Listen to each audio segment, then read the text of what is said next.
Selamat bergabung kembali dengan Tinta Pena di Anung-Anung TV. Di edisi kali ini adalah edisi kedua dari kisah Mbah Kholil Bangkalan Madura. Terima kasih kepada Anda yang sudah mendukung perkembangan kanal ini. Bagi Anda yang belum, silakan tekan tombol subscribe, like, dan share. Dan jangan lupa tinggalkan pesan pada kolom komentar. Selamat menyaksikan.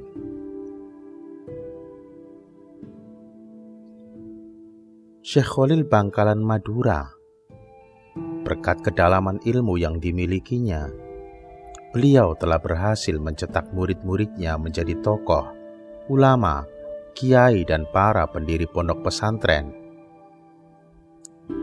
Adapun di antara murid-murid beliau adalah sebagai berikut. Kiai Haji Muhammad Hasan Sepuh. Beliau adalah pendiri pesantren Zainuddin Hasan Genggong, Probolinggo.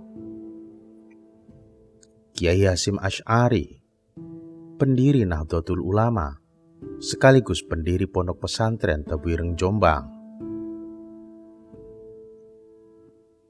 Ketika awal nyantri, Kiai Hasyim Asy'ari muda disuruh naik ke atas pohon bambu. Sementara Syekh Kholil terus mengawasi dari bawah, sembari memberi isyarat agar terus naik dan tidak boleh turun sampai ke pucuk pohon bambu tersebut. Kiai Hasyim dengan ta'zim terus naik sesuai perintah gurunya. Begitu sampai di pucuk, Syekh Kholil mengisyaratkan agar Kiai Hasyim langsung loncat ke bawah. Tanpa pikir panjang, Kiai Hasyim langsung meloncat dan selamat. Ternyata hal tersebut hanya ujian kepatuhan seorang santri kepada kiainya. Sebagai seorang murid, Kiai Hasyim tidak pernah mengeluh ketika disuruh apapun oleh gurunya, termasuk ketika disuruh mengembalakan kambing dan sapi, mencari rumput dan membersihkan kandang. Beliau menerima titah gurunya itu sebagai khidmat atau dedikasi kepada sang guru. Selain itu, saat Syekh Kholil kehilangan cincin pemberian istrinya yang jatuh di kamar mandi, Kiai Hasyim memohon izin untuk mencarinya. Setelah diizinkan, sejurus kemudian beliau masuk ke septic tank dan mengeluarkan isinya. Setelah dikuras seluruhnya dan badan Kiai Hasyim penuh dengan kotoran, akhirnya cincin milik gurunya berhasil ditemukan. Betapa senang sang guru melihat muridnya telah berhasil mencarikan cincinnya hingga terucap doa. Aku ridho padamu, wahai Hasyim.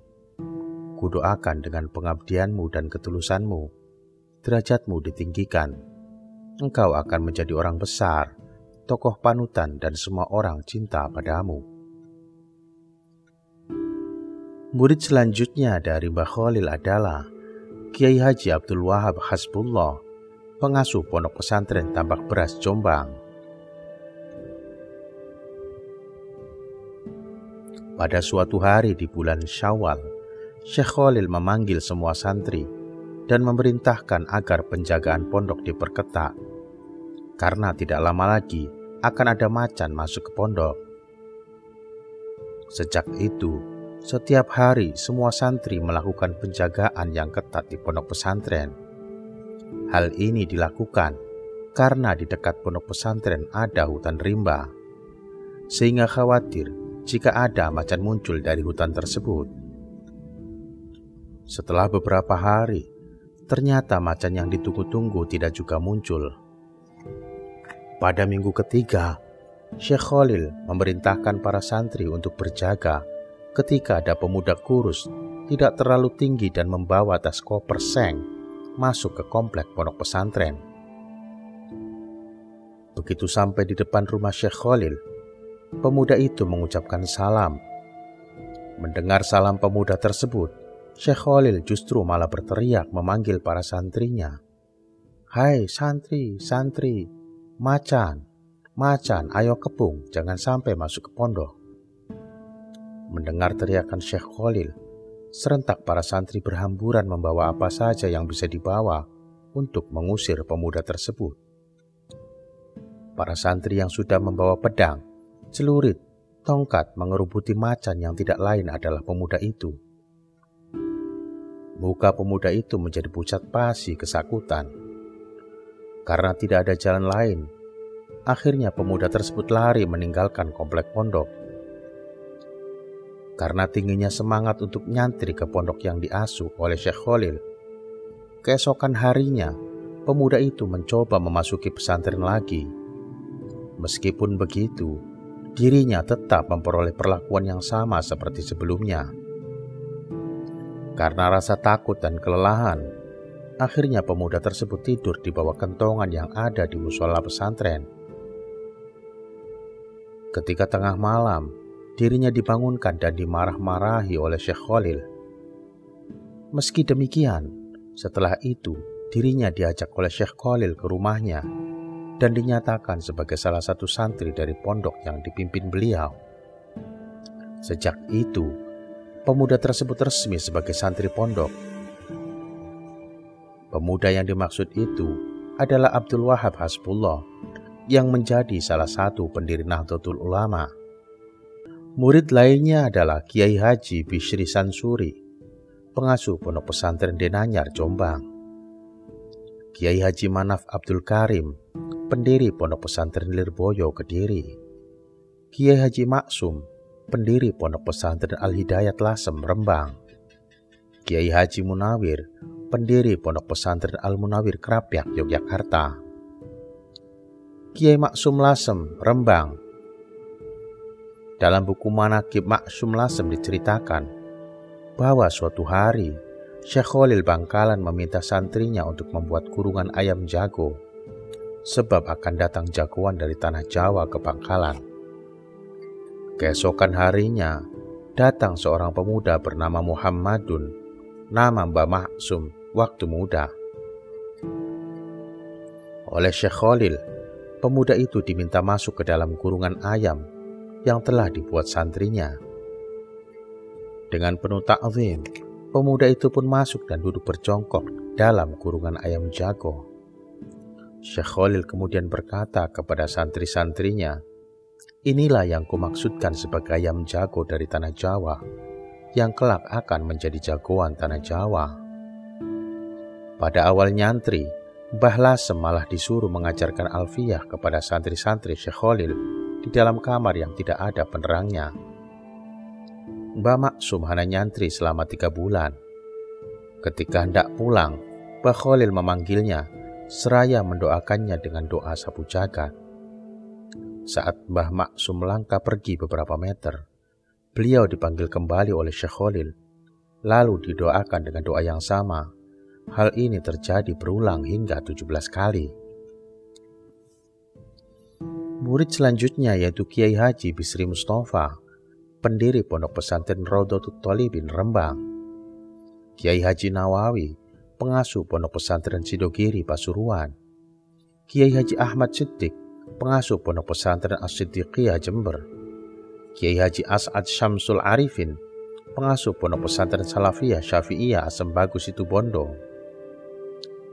Ketika Kiai As'ad masih menjadi santri Syekh Khalil, beliau pernah disuruh mengantarkan tongkat ke Kiai Hasyim Asy'ari di Jombang.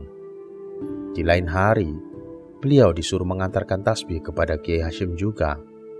Syekh Khalil hanya memberikan bekal beberapa uang logam. Ketika Kiai As'ad naik bus atau kereta, bolak-balik kondektur tidak menagih tiket kepadanya.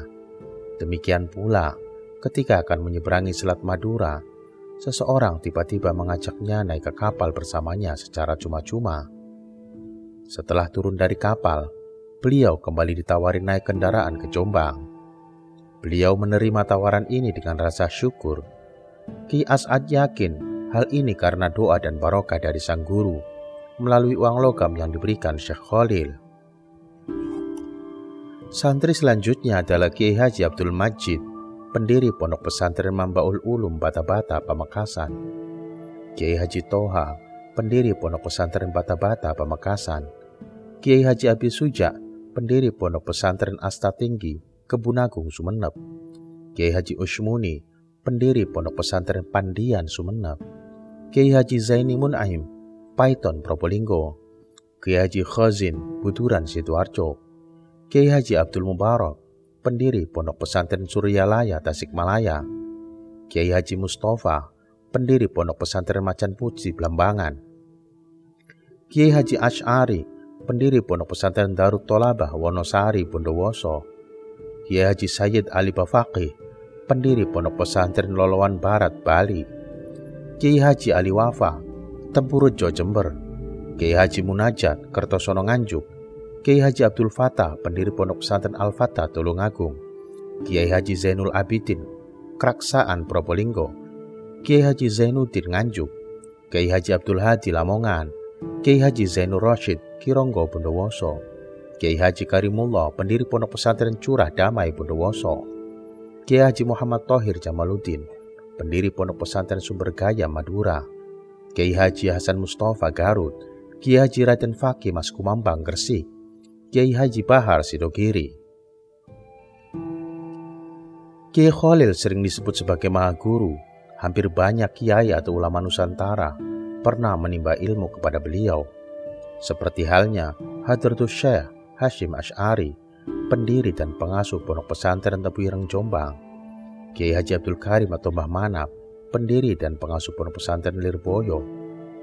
Dan nama-nama lain, termasuk Insinyur Soekarno, Presiden pertama. Menurut penuturan Kiai As'ad Syamsul Arifin, Bung Karno meski tidak resmi sebagai murid Kiai Khalil, namun ketika sowan ke Bangkalan, Kiai Khalil memegang kepala Bung Karno dan meniup ubun-ubunnya. Syekhona Muhammad Khalil yang berasal dari Bangkalan, Madura, dinilai menjadi salah satu ulama besar yang penting dalam perlawanan melawan kolonialisme dan konstruksi Islam Nusantara. Eksistensi serta kontribusi Syekhona Muhammad Khalil dalam bidang agama, pendidikan, sosial kemasyarakatan hingga politik dianggap sangat berpengaruh dan positif keberlanjutannya. Melalui pendidikan, Kiai Khalil menggembleng para santri untuk menjadi ulama, cendekiawan yang pejuang.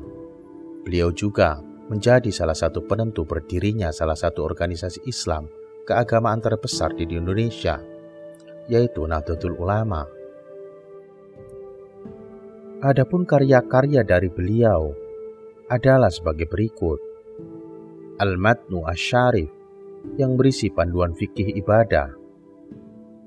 As-Shila fi Bayanil Nikah yang berisi tentang panduan nikah, disalin oleh Kiai Haji Ahmad Kusyairi bin Siddiq Pasuruan dan dicetak di Surabaya. Rotib Syekhona Khalil. Isti'dad al-Maut, yaitu panduan fikih jenazah. Taqrirat Nuzhah Tullab, kaidah i'rab gramatika Arab. Al-Bina Dimna Tadrib wa Mumasarah yang berisi tentang ilmu shorof. Taqrirat Matan al-Izzi yang berisi ilmu shorof. Tafsir al-Khalil, yaitu terjemah lengkap Al-Quran dengan makna Jawa pegon dan catatan pinggir.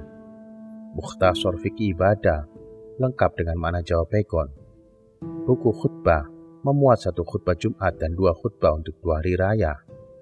Buku zikir dan wiridan, bertahun Ramadan 1323 Hijriah. Al-Awamil, makna pego Jawa dan takrir, yang berisi nahwu tingkat dasar. Taqrirat Matan al-Jurmiyah dan makna pego Jawa, yang berisi nahwu tingkat dasar. Taqrirat Alfiyah dan makna pego Jawa, nahwu tingkat lanjutan. Taqrirat Alfiyah dan makna pego Jawa, bertahun 3 Ramadan 1340 Hijriah. Jauharo at-Tauhid yang berisi ilmu tauhid. Badu al-Amali dan makna pego Jawa. Kitab Wasiat Bitaqwallah dan makna pego Jawa. Maulid Barzanji dan makna pego Jawa. Qasidah Hubbi li Sayyidina Muhammad dan makna. Taqrirat Nazam al-Jazariyah ilmu tajwid. Demikian kisah Syekhona Khalil edisi kedua. Saksikan kelanjutannya, kisah Syekh Khalil di edisi ketiga. Sampai jumpa. Salam Meduluran.